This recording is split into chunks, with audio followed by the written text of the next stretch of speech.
Bien sur la fin, c'est curieux. La bronca, c'est parce qu'il y a l'écran géant dans le stade et que tout le monde la voit dedans. Bizarrement.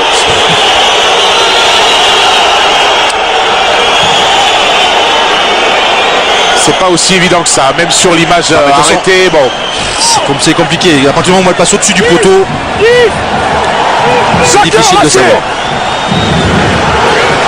Allez, le ballon pour les Catalans à nouveau avec Oulou. Non, reculez. On va jouer dans le dos. Il y a de l'espace à l'extérieur que Dzeki finalement repique. D'accord. Avantage, on n'est pas sorti des zones de plaquage assez rapidement. Et nouvelle pénalité pour les Perpignanais. C'est Seth Johnson qui est sanctionné. Le plaqueur, et après il y a deux joueurs qui vont au sol, il faut qu'ils sortent. Ouais, le ballon est à disposition pour les Bleus. L'équipe de Jacques Brunel et de Christophe Manas qui est la meilleure équipe sur l'année 2011, 29 points pris depuis le début de cette année. Regardez la faute de Johnson qui est au contest ici, qui n'est plus sur ses appuis et qui à ce moment-là ne fera pas l'effort suffisant de sortir pour permettre la libération du ballon.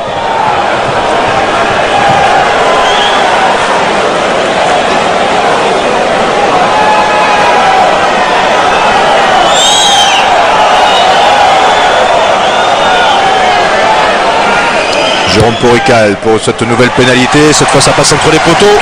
6 partout. Sous les yeux bleus de Perry Freshwater, l'un des blessés côté catalan. 6 partout après 21 minutes.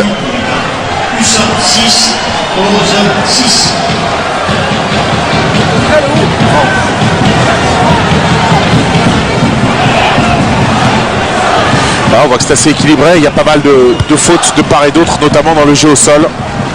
Ce qui permet au buteur pour le moment de s'exprimer. Mais les tombé sur la seconde ligne toulousaine. Aïe. On va repartir sur une phase de percussion. Avec Guirado. Restez là. Très bien. C'est risqué ça. C'est ballon qui va être récupéré par Candelon, pris tout de suite, il commet un avantage en cours pour les Toulousains qui ont toujours la balle avec Emmons qui a vu un espace, qui a failli passer. Ballon toujours pour les Toulousains. Position de hors-jeu de la défense de Perpignan. Albacete. Non les verts. Ça enchaîne avec Scrella pour Poitrenaud, Bouillou maintenant. Ballon qui est resté dans l'heure de jeu, conservé par les Toulousains. La pénalité, oui, parce qu'on n'a pas le droit de venir faire action de jeu sur le demi de mêlée. Vous prenez le relayeur.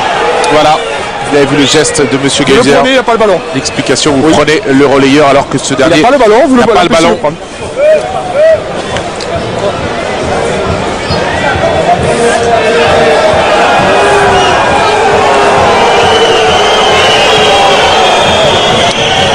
Regardez la faute ici de Julien Candelon. Mais on voit qu'il y a tellement d'engagement dans le jeu au sol, hein, de part et d'autre, que allez, au bout de 2-3 temps de jeu, il y a tout de suite une pénalité qui est sifflée. Et si vous avez aussi une prise de risque importante là des Catalans qui ont voulu se dégager par une chandelle, et ce qui les a exposés quand même dans leurs 40 mètres à un contre avec cette paire de balles que les Toulousains ont bien utilisée.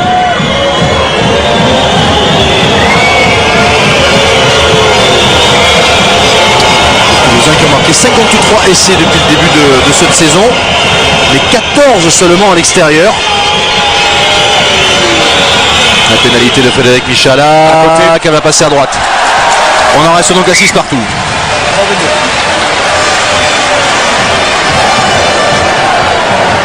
Et si vous me le permettez, messieurs, je vais aller voir Perry Freshwater. Perry, quel est votre sentiment sur cette première période de vos partenaires? Mais on voit qu'on est pas mal sur notre 22, il faut sortir bien de notre camp et il faut mettre la pression sur Toulouse parce que là on a fait une renvoi pas terrible, on a du mal de sortir de notre 22. Merci beaucoup. Et nouvelle faute catalane, nouvelle pénalité pour Toulouse. Ouais, très pragmatiques, hein, les Toulousains dans leur occupation du terrain. Dès qu'ils ont tendance à reculer dans leur camp, ils remontent des chandelles et ils remettent la pression sur les Catalans qui, sur cette chandelle, vont se montrer maladroits avec ce ballon rendu et un en avant repris en position de hors-jeu par Robin Chelewatchou. Et le hors-jeu, il est devant. Hein.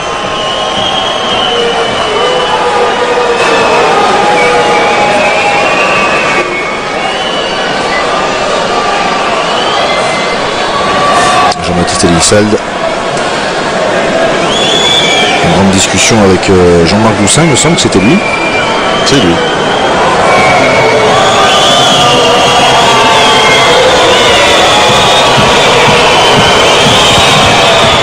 Ouais, ça passe. 3 points de plus pour Toulouse qui reprend l'avantage.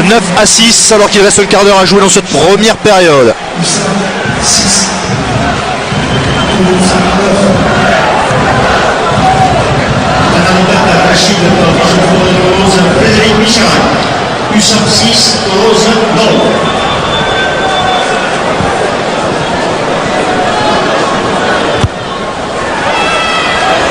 Coup de pied d'envoi tapé long pour chercher à occuper le camp toulousain. Picamol qui avait résisté au premier plaquage. Placard, laissez. Reculez. Rappelons qu'en cas de défaite de Perpignan à domicile face à Toulouse, ça n'est terminé, quasiment terminé, parce que mathématiquement rien ne sera fait évidemment, mais ça sera quasiment terminé pour les Catalans pour espérer se qualifier pour la phase finale. Tulagi qui est pris. Bien pris même par David Scrella. Il faut qu'ils ressortent impérativement. Ils ont du mal. Dès qu'ils sont à l'intérieur de leur propre camp, ils ont peu de pression. Ces Perpignanais, pour le moment, avec des petites maladresses ou des mauvais choix dans l'organisation du jeu au pied, ne parviennent pas à sortir de ces zones de pression. Pour partager, on va dire, parce que la passe de est très basse. Et approchez-vous. La Rague avait déjà les yeux sur là où il allait mettre le ballon avant de le récupérer. Attention à ces mêlées au centre du terrain, elles sont toujours très délicates à défendre. Toulouse qui est l'équipe la moins pénalisée en mêlée depuis le début de cette saison. Le plan large avec sur l'extérieur en haut à gauche de votre écran, une situation favorable. La mêlée qui tourne et finalement, il suffit d'en parler. C'est Toulouse qui se fait pénaliser sur cette mêlée. Vous prenez la pression, monsieur. Là sont les Toulousains qui ont pris la pression et ici Poulou qui semble cette fois-ci avoir répondu positivement à la pression de Census Johnston. La touche trouvée par Nicolas Larague à proximité des 22 mètres toulousains.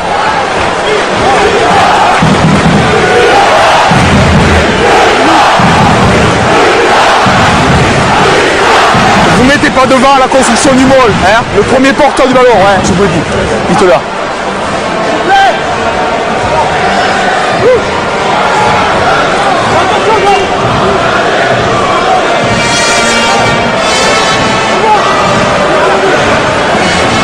Allez, ballon cafouillé par les Catalans, récupéré finalement par Guirado. Guirado qui est échappé au plaquage. Il y a eu un bon débrayage. Défense pour les Catalans. Très agressif des Toulousains. Avec Mas. Ça sort Larague. Larague qui s'appuie sur Michel. Conserve son ballon au sol. Et pénalité pour Toulouse. Là, il faut que les joueurs qui viennent au soutien, qui viennent déblayer, soient déjà très très réactifs, très proches. Parce que d'un côté comme de l'autre, on cherche à mettre une énorme pression sur le joueur plaqué pour chercher à récupérer les ballons.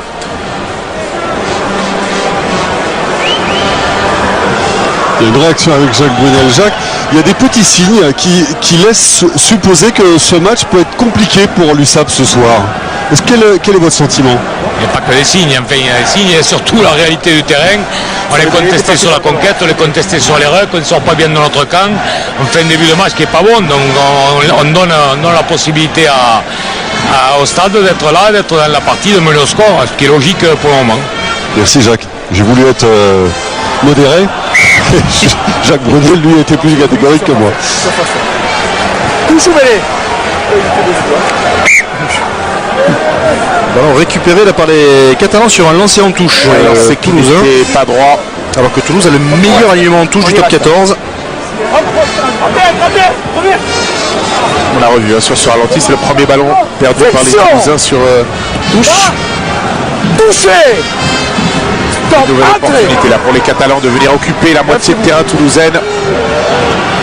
Touilagui qui parvient de mêler dans le fermé avec Planté. Appuyez-vous loin. Toujours pour les Catalans avec Mas. Ça sort, Laharague.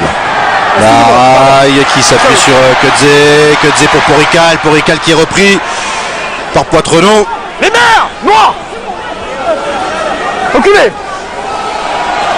Laharague. Attention, l'interception magnifique. Oui. Interception de Jean Bouillou. Il va y avoir un essai. Jean Bouillou C'est à la fait. poursuite. Pas de cuillère. Et voilà le premier essai de ce match. Inscrit par les Toulousains. Oui, inscrit à Petit, oui.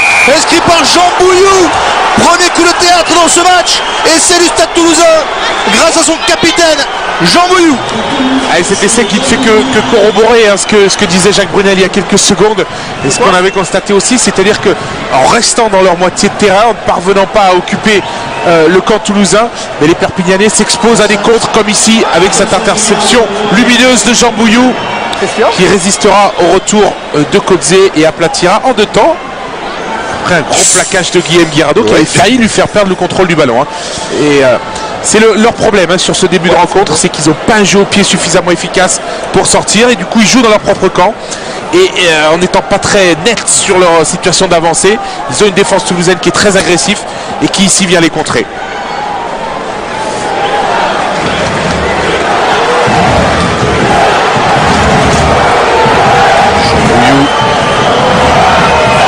Emblématique de ce Stade Toulousain, la transformation sur le poteau de Frédéric Michalak. Ça fait donc 14-6. Il s'en veut, Frédéric Michalak, parce que j'ai l'impression qu'il s'est peut-être un peu précipité pour la taper, cette transformation. Oui, c'est vrai. On a un peu cette impression-là, effectivement. Et j'ai une mauvaise nouvelle côté catalan. La sortie de Farid Sid, elle est due à vraisemblablement une entorse du genou gauche, latéral interne, et ça veut dire que malheureusement la quart de finale de Coupe d'Europe est compromis. Plus que compromis, je crois. Une belle réaction Attention là les des Catalans, Catalans.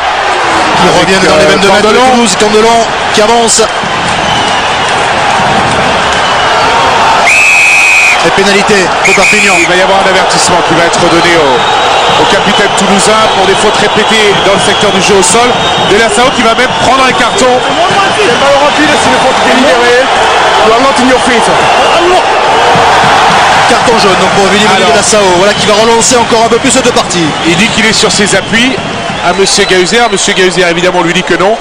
Et vous l'avez entendu que c'est une faute délibérée alors que les Perpignanais peuvent bénéficier d'une sortie de balle rapide. On est en plus dans une zone critique, c'est-à-dire la zone des 22 mètres. Et souvent, dans ces zones du terrain, les arbitres n'hésitent pas à sortir des cartons jaunes. On va revoir la faute ici au ralenti. Regardez-le, De La Sao avec son numéro 14 qui est sur ses appuis ici. Là, il n'est plus sur ses appuis puisqu'il est en appui sur un joueur perpignanais au sol et il continue très clairement de ralentir cette sortie de balle. Et on ne tente pas la pénalité, on va chercher la touche côté catalan.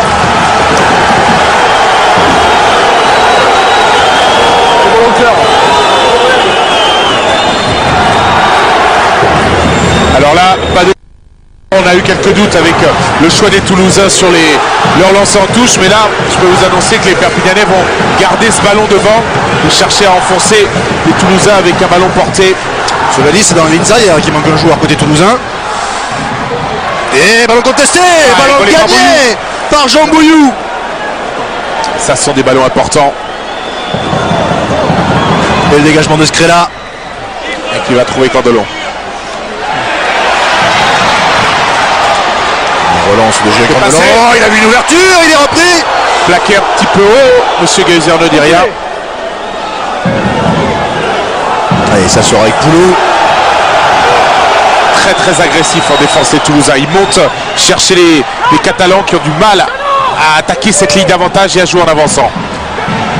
Il y a quoi à jouer extérieur. Oh, c'est dommage. La passe qui est mal ajustée. Attention, les Catalans qui pourraient se retrouver en difficulté. Et il y a surtout une incompréhension. Le jeu était à l'extérieur et Kudze est venu proposer une option en croisée. Reculez. Et du coup, ils ont perdu presque 30 mètres. Et voilà le pied, la passe au pied, elle est bien faite. Elle est belle pour Candelon. Aïe aïe aïe aïe aïe. que de maladresse. Attention à cette situation d'avantage avec Emmons qui a tapé à suivre et finalement on reviendra à l'en avant. Il y en a 20. Tenez-vous. Entendu monsieur. C'est étonnant de voir autant de déchets. Fébrilité, côté, regardez. Hein.